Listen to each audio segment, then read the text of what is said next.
I'm Zane Abraham. And I'm Nikki Martinez, and we're the directors of Duranguito.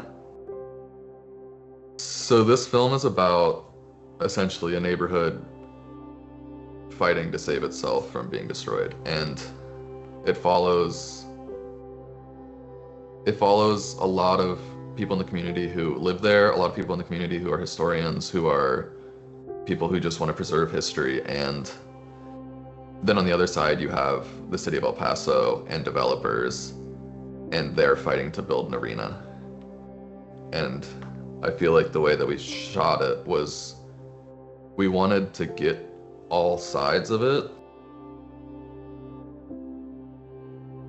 When we were filming this, we both have film theory degrees, so we were studying a lot of film theory, and we actually were in a documentary class together, where we learned how invasive documentary can be, especially when it comes to sensitive subjects. And I feel like we had taken a lot of precaution, maybe we were over precautious at times, to not be invasive. We didn't want to, be in anyone's home when they didn't want us to be there. We told the residents, like, whenever you want us to leave, please kick us out, or if you want to stop, or if you want to take a moment, please let us know. We never wanted to make anyone feel like we were taking advantage of them.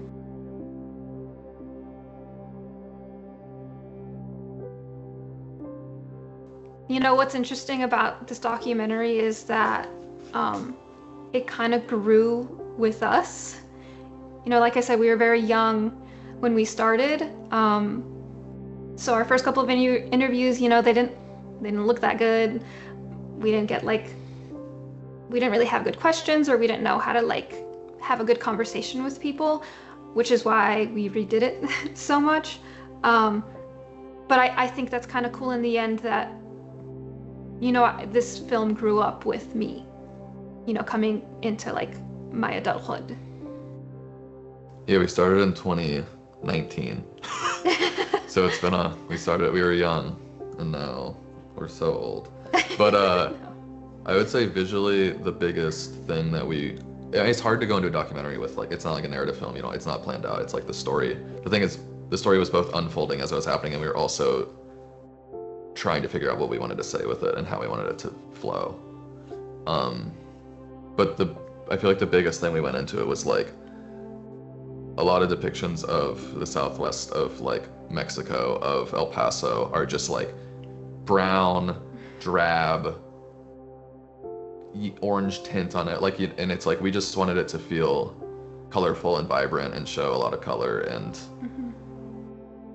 be that's not that's not really true, So it was really cool, going to the barrios, and they're neighborhoods. They were beautiful.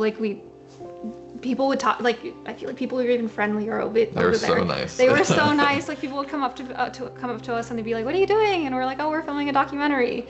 Can I be in it? Yeah.